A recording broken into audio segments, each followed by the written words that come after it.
ये कहानी है आरोही और एक गुड़िया की, जो एक छोटी लड़की ऊपर लिखी हुए है। एक दिन की बात है, आरोही सुबह पार्क में टहलते हुए जा रही थी, तभी उसे एक रोती हुई बच्ची मिली। आरोही ने उससे रोने का कारण पूछा, तो लड़की ने बताया कि वह जिस गुड़िया से खेल रही थी, वह इसी पार्क में कहीं खो गई है। आरोही ने उस बच्ची को उसकी गुड़िया ढूंढ लाने का आश्वासन दिया, जिससे वह बच्ची चुप हो गई। आरोही ने गुड़िया ढूंढने के लिए समय मांगी और फिर दूसरे दिन गुड़िया लाने का वादा करके वहां से चली गई, पर गुड़िया ना तो आरोही को मिली और ना ही उस बच्ची को। आरोही ने गुड़िया की तरफ से एक काल्पनिक पत्र उस बच्ची को लिखी और जब वह बच्ची पार्क में गुड़िया पाने की आशा में आई तो आरोही ने वह पत्र उस बच्ची को पढ़कर सुनाया। पत्र इस प्रकार था, कृपया रोना मत, मैं समय समय पर उस गुड़िया के बारे में तुम्हें लिखती रहूंगी, बस तुम रोना मत।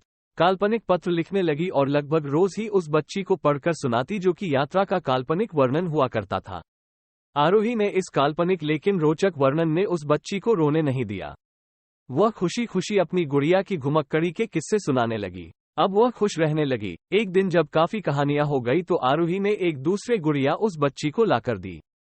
जाहिर है, वह गुड़िया बदली हुई थी। उस बच्ची को अपनी खोई हुई पुरानी गुड़िया जैसे नहीं लगी, तो वह आरोही की ओर देखने लगी। आरोही अनजान बनते हुए गुड़िया में चिपकी एक चिट को निकाल कर पढ़ने लगी। उसमें लिखा हुआ था, यह मैं ही हूँ, तुम्हारी वाली गुड़िया जो पार्क में खो गई थी। दुनिया भर की लंबी यात्रा की वजह से मैं थोड़ी बदल गई हूँ। बच्ची को इस गुड़िया और आरोही पर विश्वास हो गया। वह गुड़िया लेकर घर चली गई। वर्षों बाद जब वह बच्ची बड़ी हो गई तो एक दिन वह अपनी अलमारी में कुछ ढूंढ रही थी, तो उसका ध्यान उसी गुड़िया पर गया जो आरोही ने उसे दी थी। बचपन की बातें याद करके वह हंसने लगी। उसे सब समझ आ चुका था कि आरोही ने कैसे उसका मन रखा। उसे उस गुड़िया पर फिर प्यार आने लगा। वह उसे बड़े गौर से देखने लगी। तभी उसकी नजर गुड़िया की फ्रॉक की आस्तीन में छुपे एक छोटे से पत्र पे गई। उसने बड़ी व्याकुलता से वह पत्र निकाला और पढ़ने लगी। पत्र में संक्षेप में ये लिखा हुआ था, हर वह चीज जिससे तुम प्यार करती हो कभी न कभी तुमसे खो जाएगी, और जो तुम्हारे पास होगी वही तुम्हारे लिए सच्चे रूप में बनी होंगी।